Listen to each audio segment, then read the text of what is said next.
The life he'd known had been short, brutal, and ended with the screech of tires on wet asphalt. One moment, he was 18 and clutching an acceptance letter to a community college, the fruit of 2 years spent hauling boxes in a sweltering warehouse.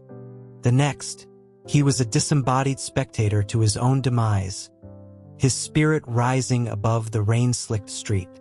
Before a single curse for the reckless driver could form in his incorporeal mind, a new reality seized him, called itself the Narrative Adherence Protocol, a system that pulled him into the world of a novel to play a role. He had expressed his vulgar refusal, a sentiment the protocol met with a synthesized, cheerful tone. It explained the benefits package. He was being offered the life of a pampered scion of a wealthy family, a considerable upgrade from his previous existence as a penniless orphan. Pragmatism won out. He immediately conveyed his enthusiasm for this new employment opportunity, stating that he loved nothing more than dedicating his finite energy to the infinite calling of labor. And so he became Julian Hayes. This Julian was also 18, but his reality was a universe away from the one who had died on that street. He was the sole heir to a fortune, with parents who adored him, living in a home that was the pinnacle of modern luxury. While his previous self had been fighting for a chance at a basic education, this Julian was a senior at Northwood Preparatory Academy, an institution whose yearly tuition could have funded a small nation. He felt the fine wool of his navy blazer, the crisp cotton of his shirt. Before him, an American history textbook lay open, its pages pristine and untouched. He lowered his head and inhaled deeply, the fragrance of fresh ink and high-quality paper a scent of forgotten dreams. It was the smell of opportunity, a luxury he had never known. The protocol's voice echoed in his mind, sharp and sterile, just as he was about to lose himself in the text. It announced that the male protagonist was arriving. Julian's head snapped up in confusion. A tall, somber young man was walking through the classroom door. A sudden cold front had swept through that morning, bringing a deluge, yet the newcomer wore only a thin, faded polo shirt that had seen better days. His dark hair fell over his brow, obscuring his eyes, but Julian could make out the straight line of his nose and lips that were pale from the chill. The protocol warned him not to get lost in staring. This was the man who would one day orchestrate the downfall of his entire family. A torrent of information flooded Julian's consciousness. This world revolved around Ethan Cole, the novel's hero. An orphan with a gravely ill younger sister, Ethan's prodigious intellect had earned him a full scholarship to Northwood. To cover his sister's escalating medical bills, he worked nights at a downtown bar.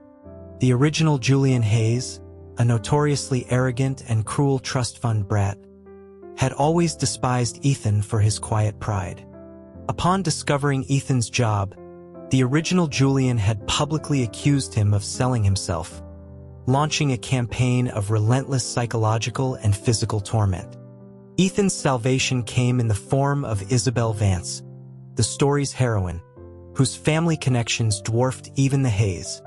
With her aid, Ethan not only escaped Julian's clutches but, after graduation, discovered his true parentage as the lost heir to an even greater dynasty. As the new head of the Cole Empire, Ethan had systematically dismantled the Hayes fortune before having Julian disposed of, his body cast into the Atlantic. Julian glanced at Ethan's broad shoulders and the thick veins that stood out on his forearms, then down at his own slender, pale wrists. He posed a critical question to the protocol, asking how someone with his delicate build could possibly inflict any physical torment on a person built like a heavyweight boxer. The protocol retorted with digital scorn, reminding him of the formidable power of wealth, before urging him to get on with the scene. A chilling realization dawned on Julian. He pointed out that if he followed the script, he would still end up dead in a few years. The protocol offered no response. Instead, Julian felt his body move against his will. He rose and walked toward Ethan, who had taken the classic protagonist's seat in the last row by the window. His hand slammed against the wall behind Ethan's head, trapping him. He leaned close, his voice deliberately loud and laced with a venom that wasn't his own, asking the school's academic star why he was selling his body in a bar after class. The cheap drama instantly captured the attention of their classmates. As whispers erupted around them, Ethan slowly looked up. His eyes were a glacial gray, and the look he gave Julian sent a tremor of fear down his spine. Only the hand braced against the wall kept his knees from buckling. Swallowing hard, his lips trembling, Julian forced out the next line. He suggested that if Ethan was going to sleep with someone for money, it might as well be him. Ethan's jaw tightened, a muscle flexing violently. He asked Julian in a low, tight voice just what he was trying to say. A flash of the novel's ending, of a body sinking into dark water, seared through Julian's mind. Every additional word he spoke now would only make his future demise more agonizing. He decided he couldn't just accept this fate.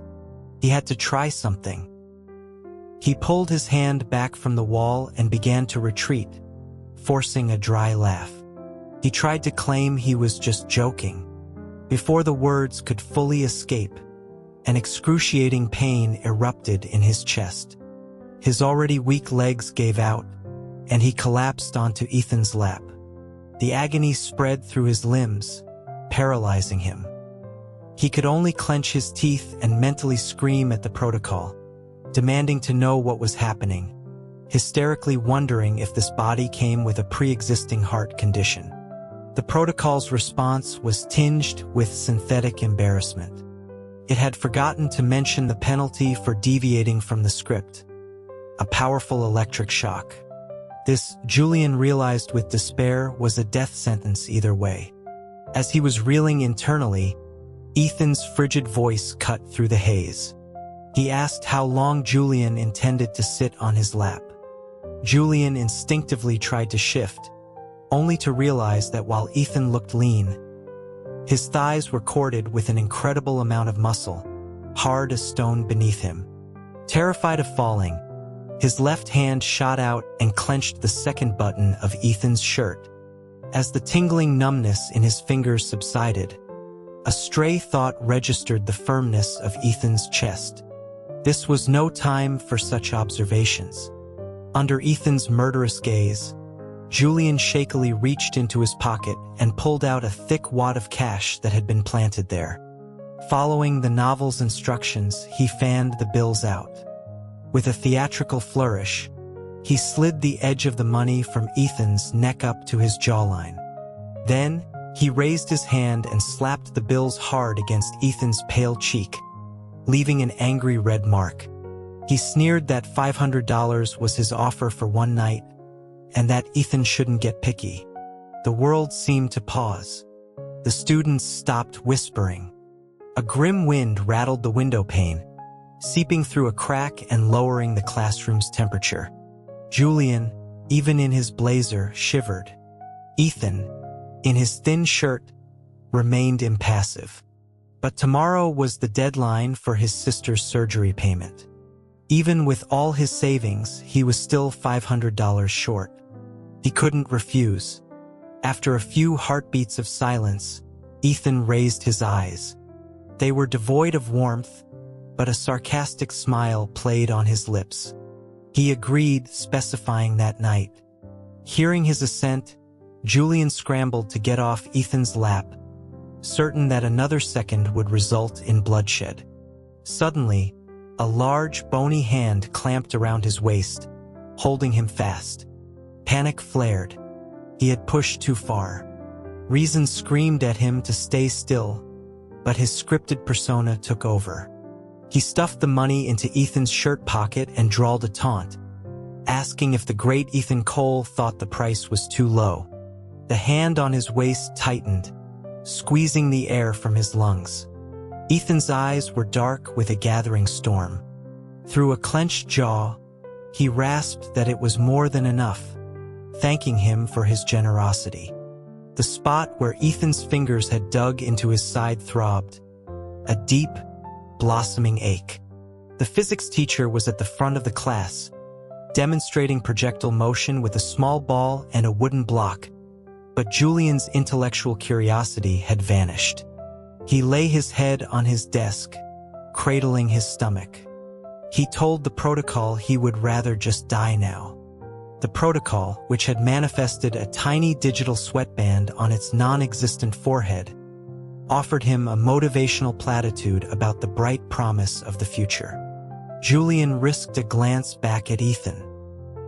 He was taking notes with a stoic expression, but the tendons on the back of his hand stood out in sharp relief, looking as if he might snap the pen in two at any moment. The pain in Julian's side intensified sympathetically. For 3 agonizing class periods, he remained slumped over his desk. When the final bell rang, the rain had turned into a thick, misty downpour that obscured the sky. While most students decided to wait out the storm, Julian rose and walked directly to Ethan's desk, knocking sharply on its surface and telling him to follow. The family driver had been permitted to pull the black sedan directly up to the entrance of the academic building. Julian slid into the plush leather interior, perfectly dry. He looked out at Ethan standing in the downpour and smirked. He gave him 15 minutes, stating that if Ethan wasn't at his apartment by then, he could forget about the $500. The driver closed the door, and as the car pulled away, Ethan's figure dissolved into the gray curtain of rain. Julian lived in a penthouse not far from the school, less than a 5-minute drive. For someone on foot, especially in this weather, it would take at least 20. Seated in opulent comfort, Julian gently knocked his head against the back of the passenger seat. He silently apologized to Ethan, reasoning that it was the author's fault, not his. He had been home for less than 10 minutes when the housekeeper showed Ethan in. He was soaked to the bone, water dripping from the hem of his jeans onto the polished hardwood floor. His chest heaved slightly. He had clearly run the entire way. Julian, adhering to his role, shouted at him for getting the floor wet, acting as if he had no part in Ethan's miserable state. Ethan kept his head down, the shadows from his damp hair making his expression seem even more forbidding. Remembering the original Julian's grisly end, a shiver of self-preservation ran through him. On impulse, he grabbed a thick bath towel from a nearby linen closet and threw it at Ethan, telling him to go take a shower because he stank. The towel, large enough to envelop Julian completely, looked comically small as Ethan crumpled it into a ball in one hand. He muttered a quiet okay and headed for the guest bathroom. The protocol began to buzz with excitement, remarking on Julian's sudden kindness and speculating wildly about what would happen when Ethan emerged from the shower. Julian was still a minor, and the protocol feigned an inability to witness such things. Julian scoffed internally at the AI's transparently prurient programming, knowing full well the novel contained nothing explicit. The protocol insisted, however, that the original text described a full night of cruel torment. It then threatened him with another jolt of electricity should he fail to comply. Julian ignored it, unzipping his backpack and slapping his homework onto the massive mahogany desk. He told it to just wait and see. Ethan showered quickly. By the time Julian had finished rummaging through his bag for a practice exam, he was already out. His wet clothes had been tossed into the laundry, so he was forced to wear an old outfit of Julian's. The shirt was too tight across his shoulders, forcing him to leave the top 2 buttons undone and roll the sleeves up to his elbows. The sweatpants, however, which were always too long for Julian, fit him perfectly. Julian pressed his lips together, annoyed that the protagonist looked better in his clothes than he did. He ordered Ethan to pull up a chair and sit next to him. Ethan complied without a word, perching on the edge of the seat, his hands clenched into tight fists on his knees. The drenching had left him with a slight nasal tone, softening the harsh edges of his voice, but the disgust in his tone was unmistakable as he asked what Julian wanted him to do. Julian gestured with his chin toward a steaming mug on the desk, telling him to drink it. Ethan's face grew even harder as he bit out a refusal, asking Julian not to take things too far. Julian, maintaining his arrogant persona, retorted that it was just some ginger ale and questioned why he was being so dramatic. It seemed Ethan's mind, much like the protocols, was filled with sordid assumptions. Julian threatened to withhold the money again. With a look of profound resentment, Ethan snatched the mug and drained it in one go, likely not even tasting the ginger. He wiped his mouth with the back of his wrist and told Julian to get on with whatever he had planned, as he had to be at the hospital by midnight. Julian pointed to the practice exam on the desk.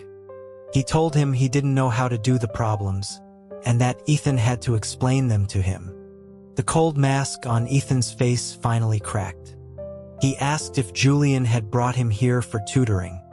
Julian shot back with a sneer, asking if that was a problem, affecting the petulant tone of a spoiled brat who wanted to make his parents happy with good grades.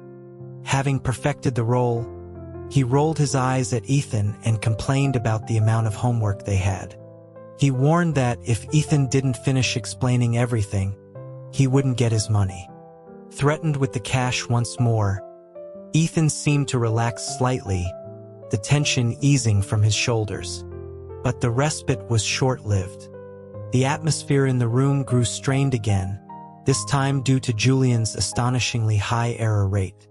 Ethan's patience frayed. He asked if Julian had ever paid attention in class. Of course he hadn't. That version of him had been packing boxes from 8 in the morning until 10 at night. Back in his tiny dorm room, he would collapse into bed, too exhausted to move, his hands often too swollen to even hold a pen. Looking at the test paper, marked with a glaring 42%, he argued silently that if he'd had the chance to actually attend class, he would have done better. Sensing Julian's sudden wave of despondency, Ethan seemed to realize he had spoken too harshly. He sighed, took the exam paper, and pulled a freshman year textbook from Julian's bookshelf. He said it was better to start with the fundamentals, otherwise doing practice tests was useless. It was clear that for a genius like Ethan, tutoring an academic disaster was its own special kind of torture. Although the protocol was deeply dissatisfied with this loophole, it could do nothing. By the time they finished the exam, it was past 11. Julian changed into his pajamas and climbed into his comfortable bed, while Ethan had to put on his still damp clothes to go to the hospital to look after his sister, followed by a 3-hour shift at a convenience store. Seeing the exhaustion in Ethan's eyes, Julian almost told him to just stay and rest. But the protocol reminded him that the convenience store was where Ethan was fated to meet the heroine, him not to interfere. The only thing Julian could do was toss an umbrella at Ethan and gruffly tell him to get out. For the next 2 weeks, he followed the script, giving Ethan $500 each day to come to his apartment. On the surface, it was the cruel torment described in the novel. In reality, it was intensive daily tutoring. Perhaps realizing that Julian genuinely wasn't going to do anything else, Ethan's attitude toward him softened considerably. He began preparing lessons tailored to Julian's progress and even compiled a set of notes for him. When Julian made mistakes, Ethan no longer got angry, but would patiently explain the concepts all over again. Whenever Julian's accuracy met his expectations, Ethan, who was so stoic in front of everyone else, would offer a rare, faint smile and sincerely praise his improvement. Since the torment part of the novel was only a brief mention, Julian could relax a bit, not having to play the part of a spoiled tyrant 24/7. At school, however, he maintained the facade, treating Ethan like he didn't exist. Other students gossiped, speculating that Julian had slept with Ethan and then dumped him. Ethan, for his part, seemed to accept it as part of Julian's mercurial nature and never questioned him about it, much to Julian's relief. Lately, though Ethan had been checking his phone more often, a subtle smile sometimes touching his lips. It annoyed Julian. He figured it was because he'd met the beautiful heroine. She had not only helped Ethan find a less strenuous job than the convenience store, but had also arranged for his sister to be transferred to a superior private hospital. Julian knew she was just being charitable, but he couldn't help but feel a sour resentment at Ethan's cheerful demeanor. The guy was so quick to forget a friend when a pretty face came along. He pressed down too hard, the tip of his pen tearing a hole in his worksheet. Ethan put down his phone and leaned closer, his voice low. He told Julian not to get frustrated if he couldn't solve a problem, promising to explain it later. His lips were so close to Julian's ear that his warm breath sent a shiver down his spine. Seeing how much healthier and happier Ethan looked lately, clearly basking in the glow of new love, Julian's mood soured further. He muttered under his breath that it didn't matter, since in a few days Ethan wouldn't want to be his tutor anymore. Ethan, mistaking his mood for another tantrum, just ruffled his hair. He spoke nonsense about getting into a top university to make his parents proud. Julian jerked his head away, huffing that he was being treated like a child. A buzz of excitement rippled through the classroom. Students were gathered in a corner, whispering about a beautiful new transfer student in the class next door. It was Isabel Vance, the book's heroine. Due to her parents' job relocation, she was now at Northwood. In the original story, Isabel's initial help had been a simple act of kindness, but now she had transferred directly to their school, setting the stage for their romance to blossom. The plot dictated that Isabel, witnessing Julian's bullying, would use her family's superior influence to force him to leave Ethan alone. The Hayes family, not wanting a war with the Vances, would concede. The original Julian, having grown bored of Ethan anyway, had readily agreed. The thought that in just a few days he would lose his private lessons with the top student in their year left an inexplicable ache in Julian's chest. The physics test the teacher had just handed back lay on his desk, but he had no motivation to correct his mistakes. Someone beside him gasped, pointing out that Isabel Vance was here, talking to Ethan.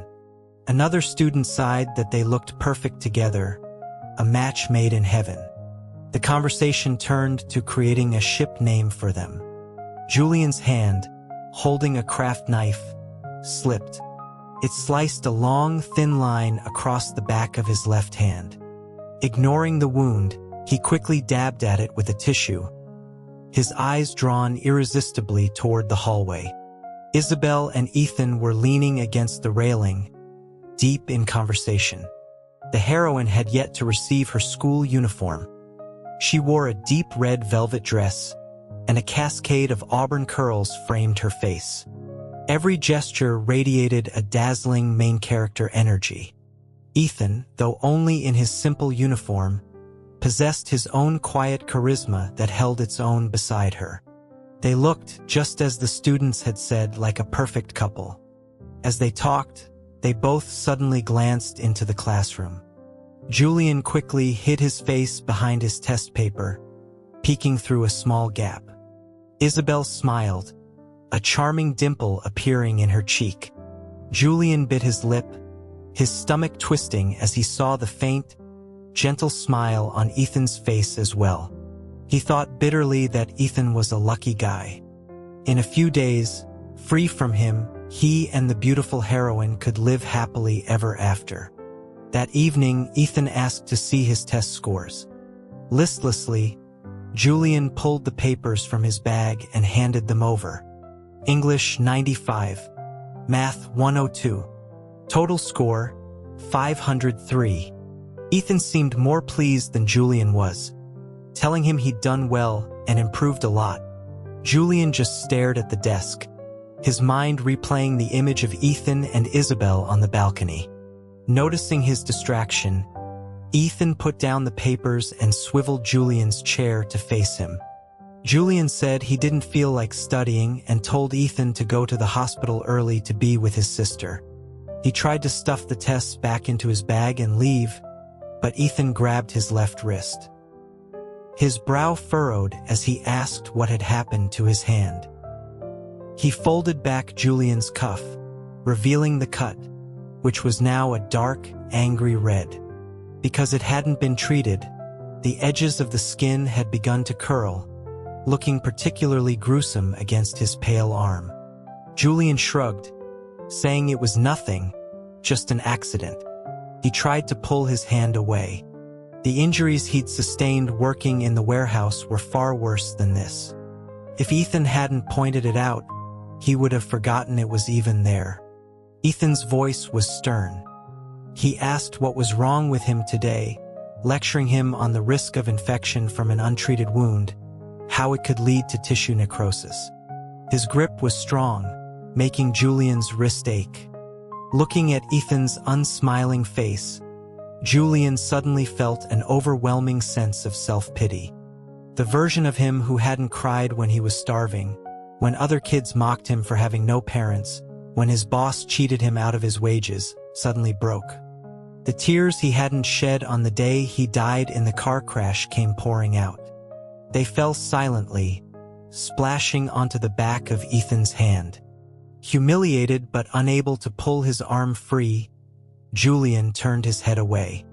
Through his blurred vision, the world suddenly went dark. Ethan had pulled him into a hug. His shoulders were broad, completely enveloping him, creating a small, safe shelter where he could rest for a moment. Julian stayed there for a long, long time, until the front of Ethan's shirt was soaked through with his tears.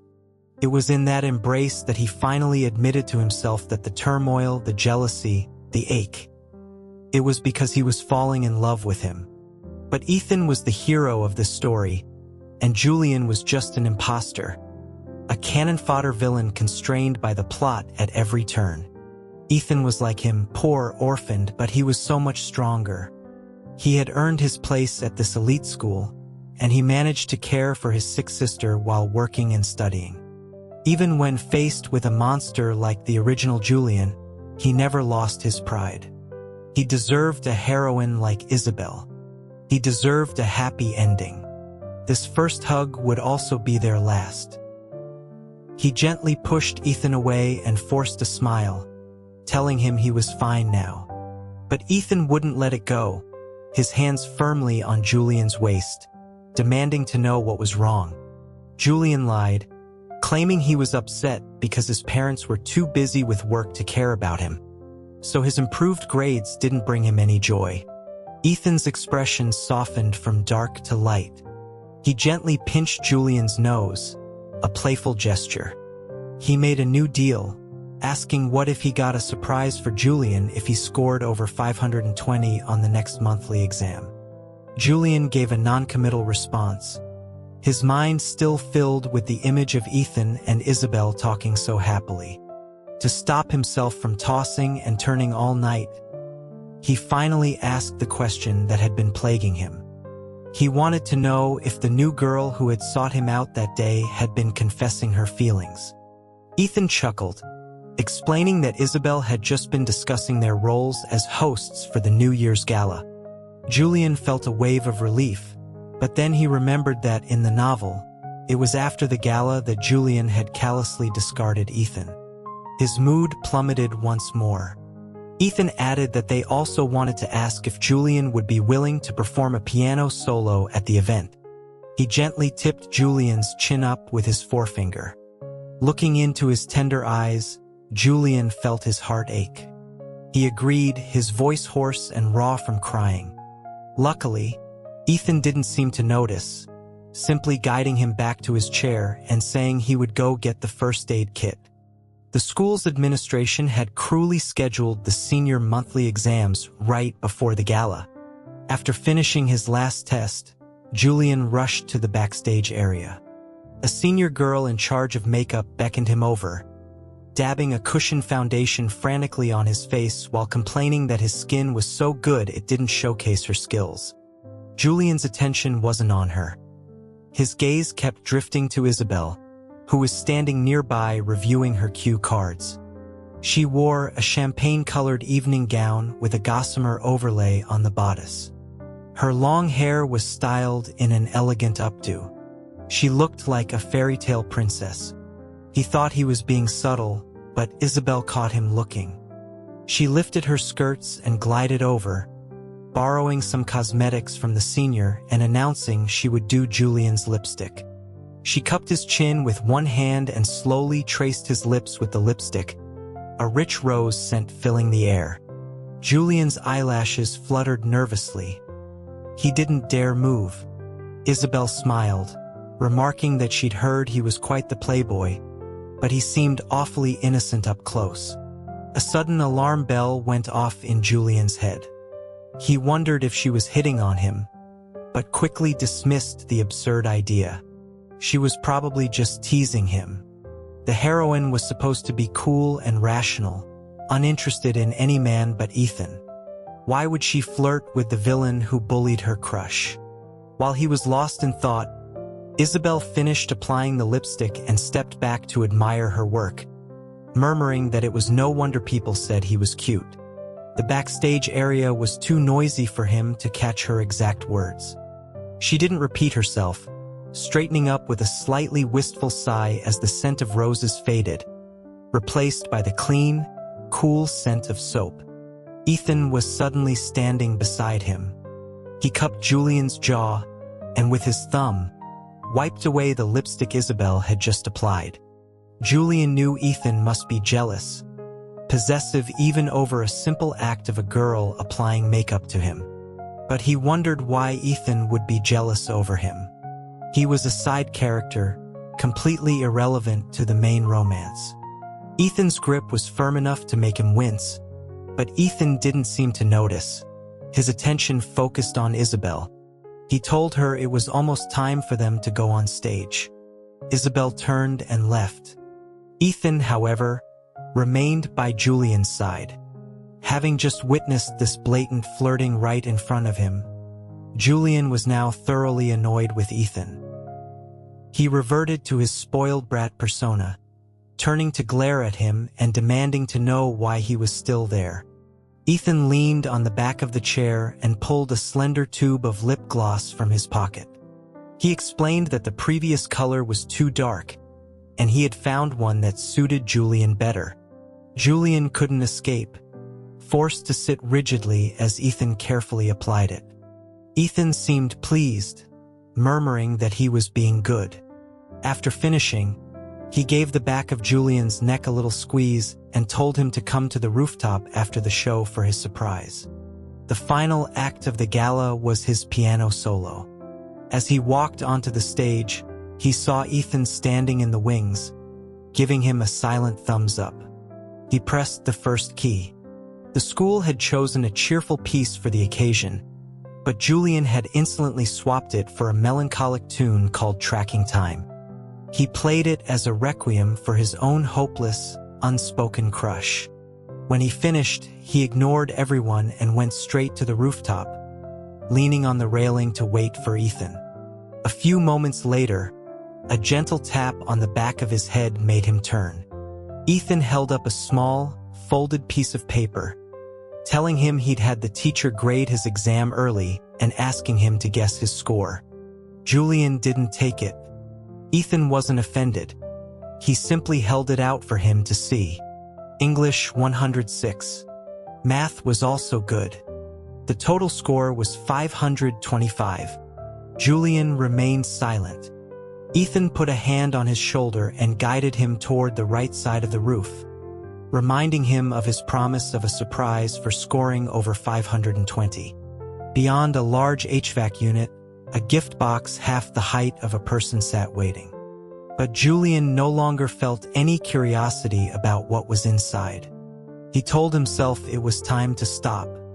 Ethan and Isabel were the ones who belonged together. He couldn't let his own selfish, dark feelings get in the way of the protagonist's happiness. Besides, defying the plot meant experiencing that near-death agony again, and he was too much of a coward for that. He violently shrugged Ethan's hand off his shoulder and turned to face him. He said what was inside the box had nothing to do with him, that he was sick of this and wanted Ethan to get out of his life. Ethan was stunned by his sudden change in attitude, but he kept his voice soft and patient, asking what was wrong and suggesting they take a break from tutoring if he was tired. Julian closed his eyes, forcing back the lump in his throat. He told Ethan that someone like him could find any tutor he wanted, that he'd only been toying with Ethan because he couldn't stand his prideful attitude. He hadn't expected Ethan to be just like all the other sycophants, fawning over him like a puppy at the slightest hint of kindness. Now he was bored. He told him to get lost. Ethan laughed, a harsh, humorless sound. He asked if Julian really thought he was doing all this for the money. Julian doubled over, forcing a laugh of his own, mockingly asking if the great Ethan Cole wanted to be his friend, telling him to take a look in the mirror and see if he was worthy. Ethan grabbed his right shoulder, his voice dangerously low, asking if he meant any of the words he was saying.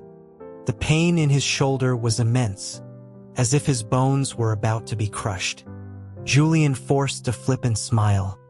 He asked Ethan not to tell him he'd fallen in love and was going to cling to him. He pointed out that over the past few weeks, he'd given him tens of thousands of dollars. He forced back the tears stinging his eyes, pulled out his phone, and waved it in Ethan's face. He offered to transfer another $5,000 as a severance payment.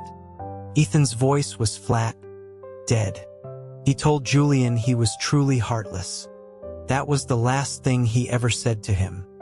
After that night, Ethan never came to his apartment again. At school, he actively avoided Julian, which made things easier. But there was no escaping the gossip. People whispered that Ethan and Isabel had gotten together after the gala. The rumors were confirmed when someone saw them talking in the campus garden. For the other students, the love lives of the school's most prominent figures were just a pleasant distraction. For Julian, each rumor was like a knife reopening the scar on the back of his hand, watching it heal only to be torn open again. He told himself that Ethan, who had looked so heartbroken that night, had clearly moved on quickly. All that talk of sincerity and friendship had been a lie. Someone posted a photo of Ethan and Isabel in the garden on the school forum. A classmate held up his phone, showing it around. A boy commented that Ethan looked sharp, a good match for the school beauty. Julian couldn't listen anymore. He grabbed his papers and left the classroom, searching for a quiet place, a place untouched by the protagonist's love story. He found himself unconsciously walking to the very garden where the rumor was born. Realizing where he was about to turn and leave when he ran right into the subjects of the gossip themselves. They weren't holding hands, but they stood close, an aura of intimacy around them. Isabel wore the standard girl's uniform now, but it did little to dim her beauty. Her bright, confident gaze made all of Julian's dark, wretched feelings feel exposed. He looked away, unable to meet her eyes, only to find himself staring directly into Ethan's. He tried to look away from him, too, but Ethan's face was a blank mask, his eyes holding no emotion at all. Isabel, however, seemed pleased to see him. She waved him over. Ethan stopped her, his voice as cold as a frozen lake. Julian's face went pale. He managed a weak smile in Isabel's direction and quickly walked away from the suffocating scene. He walked faster and faster until he was running, not stopping until he had left the campus and found himself in a nameless alley. In all his time in this world, his life had been a simple circuit between school and his apartment. He was completely unfamiliar with the surrounding area. After wandering aimlessly through a maze of dilapidated low-rise buildings, he gave up and slumped down in a corner. He was about to call his driver when a group of rough-looking men ducked into the same alley. One of them, a man in dark sunglasses, asked their leader where they were going. The leader made a slicing motion across his neck and said a client had paid them big money to take care of a kid named Ethan Cole. Another man wondered aloud who Ethan could have possibly crossed. The leader shut him down, telling him to stop asking questions and just focus on the job. He declared that Ethan wouldn't be walking out of there tonight. With that, they disappeared into one of the tenement buildings.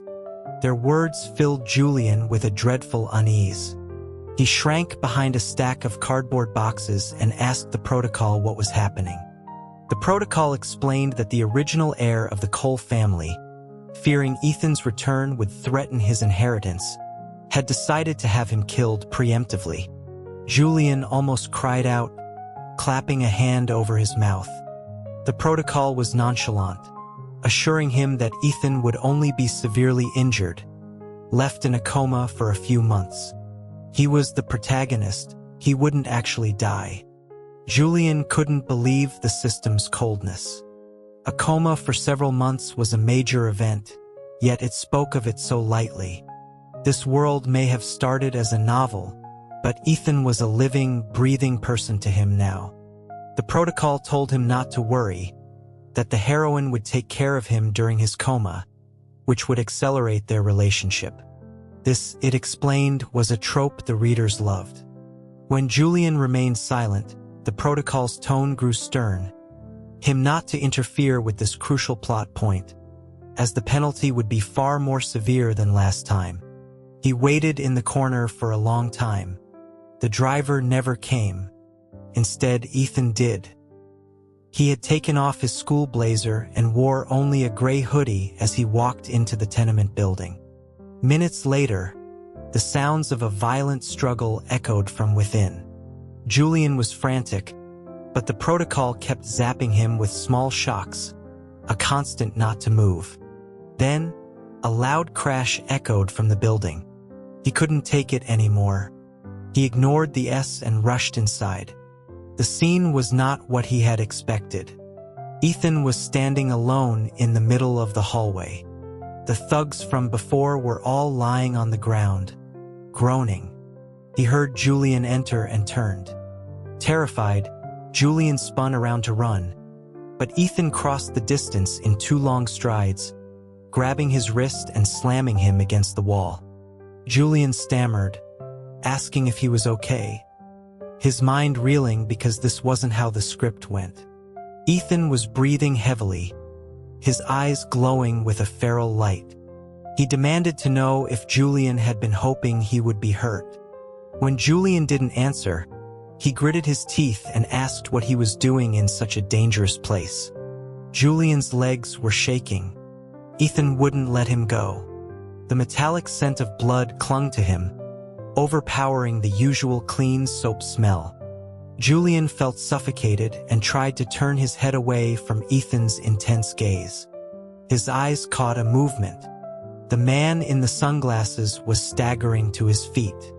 He grabbed a baseball bat from the floor and swung it viciously at the back of Ethan's head.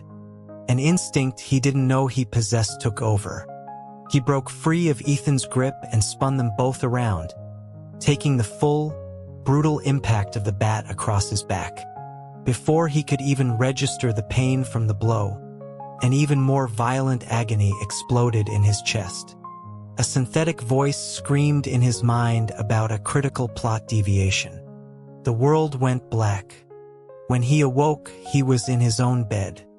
The protocol informed him that while he had disrupted the protagonist's severe injury plotline, the attempt on his life had alerted the elder Coles to his existence. Ethan had now gone with Isabel to the capital. In a way, he had still inadvertently pushed the plot forward. As long as he stayed away from Ethan, the novel would slowly correct itself. Julian collapsed back onto the pillows. He supposed this was for the best. Perhaps, in gratitude for him taking that blow, Ethan would be merciful and spare his life. He could live out his days comfortably as the spoiled heir. It was the best possible outcome for both of them. During the final semester of his senior year, with the school's two most talked about students gone, the gossip died down. Julian welcomed the peace. He threw himself into his studies, trying to erase Ethan from his memory. The seasons changed. Blazers were replaced with short-sleeved shirts. Finally, graduation arrived. The exams weren't too difficult. After his last one, he allowed himself a small smile. The protocol had forbidden him from applying to schools in the capital, but with his scores, he could get into the best university in the state. He pulled out his phone to call his parents, but his screen was flooded with breaking news alerts. The heir to the coal fortune was dead, his body lost after a fall from a cliff. He screamed at the protocol, demanding to know what happened, reminding it that it had promised the protagonist couldn't die. The system was in a panic, stammering that it was impossible before saying it had to investigate. It went silent. 3 days later, it returned. It found Julian, red-eyed and hollow, buried under his blankets. It confirmed that the cable car Ethan was riding in the Oakhaven Mountains had plummeted into the river below. The current was too strong, and no body had been recovered. But a scan had confirmed the total absence of his brainwave activity. With no protagonist, the story could not continue. It was time for Julian to leave this world. Before departing, the system looked at him with a complex expression.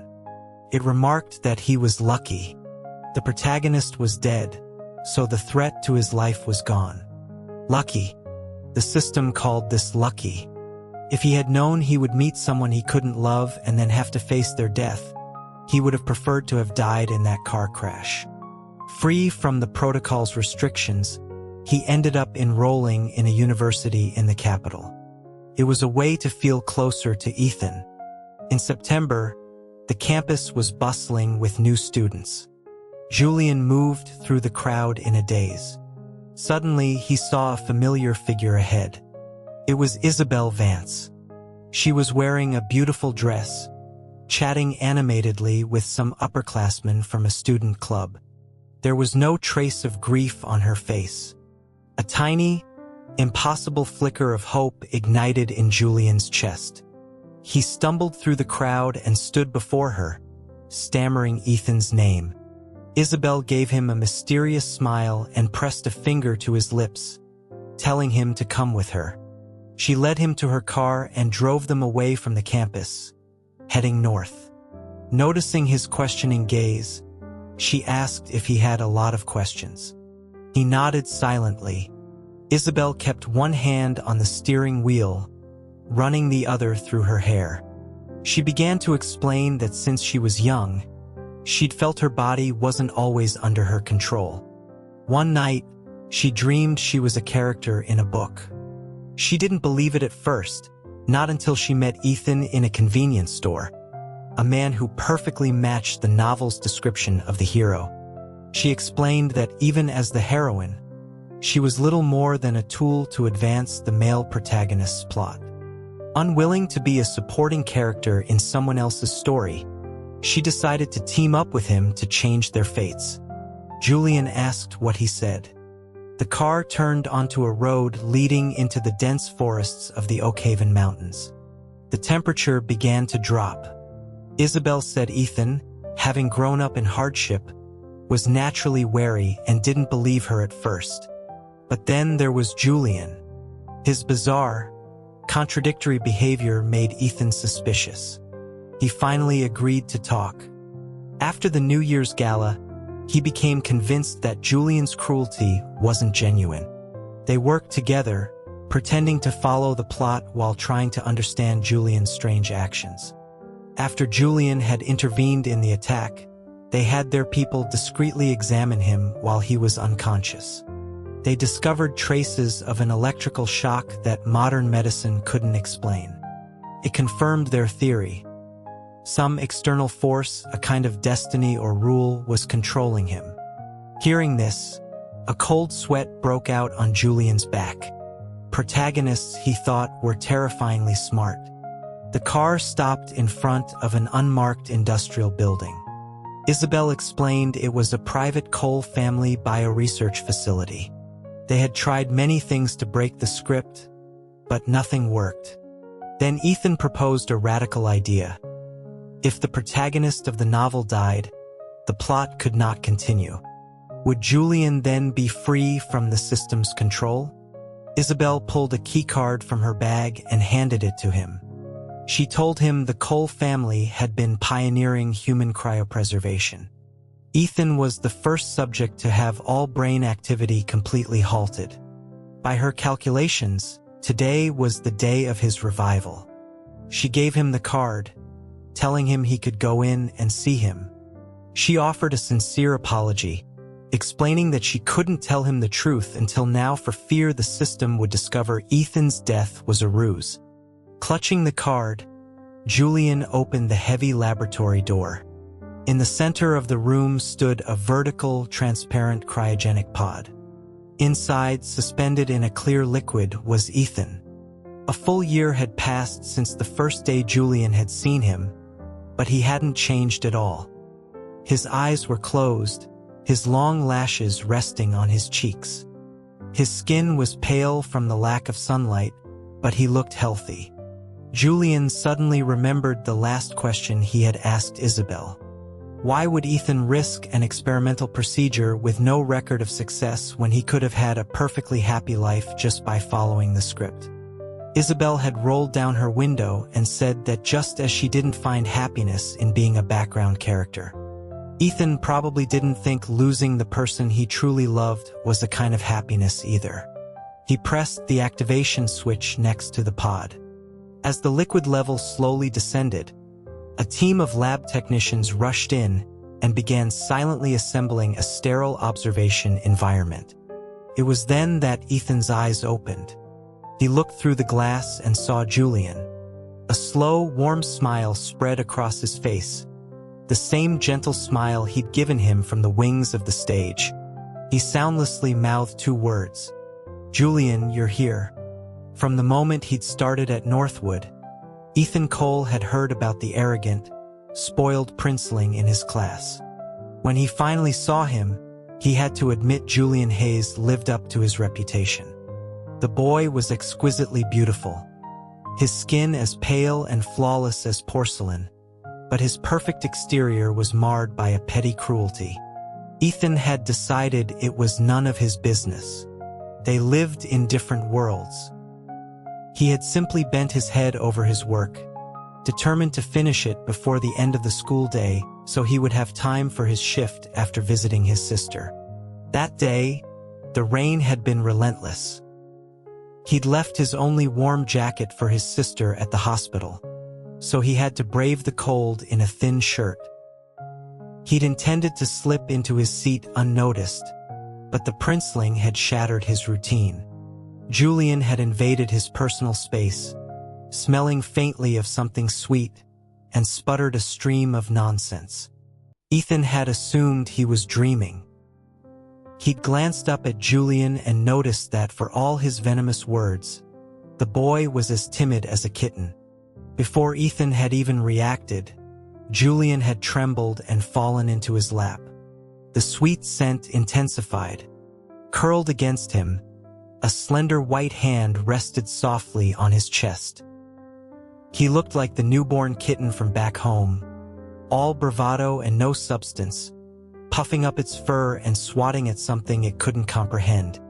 The act, which should have been humiliating, stirred something strange in Ethan, a dark and violent urge to pluck this sheltered white rose from its stem. He quickly suppressed it. It was because Julian, despite his act, was unexpectedly kind. He had made him run through the rain, only to brusquely order him into a warm shower, providing a fluffy towel and clean, warm clothes that carried that same sweet scent. For a moment, Ethan felt like the little match girl, seeing a beautiful and cruel illusion in the cold. So when Julian demanded he drink the strange concoction, Ethan had almost believed the beautiful dream was over. But Julian was well behaved. He sat properly at the desk, his knuckles white as he gripped his pen. His face tilted up as he imperiously demanded tutoring. His test scores were abysmal. Ethan, losing his patience, had said something harsh. The boy's face had crumpled, his eyes welling with unshed tears. Ethan's anger evaporated instantly. How could he be angry at a silly kitten? Julian's family could ensure he lived a life of comfort even if he couldn't write his own name. But the kitten, for all his foolishness, was serious about learning. He studied from the beginning, diligently copied out every problem, and treated the notes Ethan scribbled for him like sacred texts, carrying them everywhere. Seeing Julian curled up in bed, wrapped tightly in a cocoon of blankets, Ethan, who spent his days shuttling between school, the hospital, and odd jobs, felt a profound sense of peace. The notoriously disdainful Julian Hayes had, whether intentionally or not, bulldozed his way into the fortress Ethan had built around his heart. Every weekday afternoon and all weekend, Ethan went to Julian's apartment. Julian would awkwardly insist he eat with him, and he would listen with rapt attention as Ethan explained his lessons. When a problem was too difficult, Julian would unconsciously grab his wrist, whining for him to explain it one more time. At school, Julian still ignored him, taking long detours to avoid him in the hallways. Ethan would just watch his retreating back with an indulgent smile, sighing to himself about the boy's spoiled temperament. Thanks to Julian, the $500 a day had covered his sister's medical bills. Her health improved. Sitting up in her hospital bed, she teased him about the happy look on his face lately. Ethan had been startled to realize he'd been smiling all the way to the hospital. He told her he had met someone very important. But then, suddenly, something was wrong with Julian. The day before, he had been perfectly fine, eating well and studying diligently. When Ethan left, Julian had been half asleep but still managed to murmur for him to be careful on his way home. Today he was listless, not even reacting when Ethan praised his improved scores. Ethan had wondered if something had happened at school. He was about to ask when he saw the cut on Julian's hand. He had grown up working in the mountains. His own hands were a roadmap of scars and calluses. Compared to his own, Julian's little scratch was nothing. And yet he felt a sharp, painful pang of protectiveness. This perfect, spoiled boy should be cherished, held in the palm of his hand. But Julian wouldn't tell him what happened, and he hadn't even bothered to clean the wound. Ethan had gotten angry, his grip tightening unintentionally, hurting the kitten in his arms. The tears fell like broken pearls. He'd panicked, pulling Julian into a hug, apologizing, stroking his hair, until Julian finally told him he was sad because his parents didn't care about his success. Ethan couldn't help but laugh a little. Such a child. But he thought it was for the best. Julian should be this innocent, this untouched by the world. He pinched Julian's upturned nose and promised him a surprise. But Julian had thrown another tantrum. Ethan had begged a teacher to grade Julian's exam early and brought the results to the rooftop, only to be met by the boy's old, cruel persona. His cat-like eyes were cold as he told Ethan he was annoying, that he was bored, that he wasn't worthy. Julian's words were a blade that slashed through the beautiful, dreamlike curtain they had woven. Ethan looked past him at the large gift box and felt a wave of dizziness. He knew Julian was insecure. He always had to be holding something when he slept, wrapped up tightly. So Ethan had squeezed time out of his frantic schedule to hand-sew a large plush doll for him, filled with a sachet of Julian's favorite scent. It was during this time that the Cole family in the capital had contacted him. He had already secretly met his birth parents. As their sole heir, They wanted him to transfer immediately to a prestigious school in the capital and begin learning the family business. But for Julian, Ethan had postponed it for half a year, determined to at least finish tutoring him through his junior year curriculum. But now Julian was trying to run away. A murderous rage filled Ethan. He gripped the boy's thin shoulders, wanting to drag him back to the capital and lock him in his room, where he could go nowhere, where the only thing he could hold was him. The thread of his sanity was about to snap when he saw the almost imperceptible glint of tears in Julian's eyes. His heart lurched. He suddenly remembered what Isabel Vance had told him, that this world was a novel and he and she were the main characters while Julian was a villain. It was absurd, but he had kept it in the back of his mind. And now, seeing Julian's tears, it all clicked into place. Julian on his lap on that first day, his face a mask of pain and fear. His demand for tutoring as a pretense for torture. And now, forcing himself to say hurtful things while he was clearly dying inside. Everything suddenly made sense. The rest was a blur of planning. He and Isabel decided that by cryogenically freezing him, the protagonist, they could free Julian from the system's control. As Isabel stood at the control panel watching him walk into the biochamber, she told him he could die. Ethan had just smiled. He told her that if he did, she must never let Julian find out the truth. Let him think it was an accident, and let him live a happy life as the pampered Julian Hayes. Curled up in Ethan's arms now, Julian looked up at him. He asked what had happened to the plush doll he had made for him. Ethan replied that it was in storage, but he wasn't going to give it to him.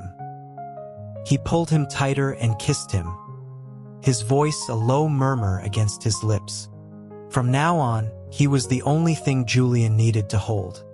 A few days later, Julian went to the Vance estate with a gift to properly thank Isabel. He found her in a second-floor sitting room with Ethan's sister, Claire.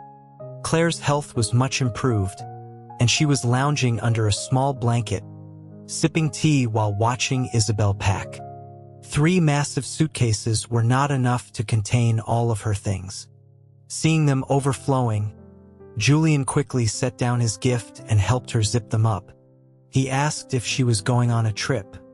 Isabel replied that the cold weather wasn't good for Claire's recovery, so she was taking her south for a while. It was only then that Julian noticed the quiet girl in the corner. He knew Ethan had a sister but had never met her. He was surprised to see that, though not related by blood, she shared Ethan's sharp, cool intensity. If Isabel was a vibrant red rose, Claire was a winter plum blossom, beautiful and forged from ice. Under her steady gaze, Julian became flustered and stammered his introduction, saying that he was her brother's boyfriend. Claire's lips curved into a teasing smile as she remarked on how cute he was. Julian flushed. It was one thing for Ethan and Isabel to call him cute, but now even Ethan's younger sister was doing it. Isabel laughed, Claire to stop teasing, or her brother would have to deal with the consequences that night. Claire took a sip of her tea, a faint smile on her face. She replied that her brother enjoyed it, and that he should be thanking her. Julian hid his burning face in his hands, deciding to ignore Claire for the next 5 minutes. He turned back to Isabel and handed her the gift, thanking her again for convincing Ethan's parents to agree to the cryogenic experiment. Isabel accepted the gift, acknowledging that it had been difficult. But then she leaned in close to Julian's ear, her voice a conspiratorial whisper. She told him she should be thanking him.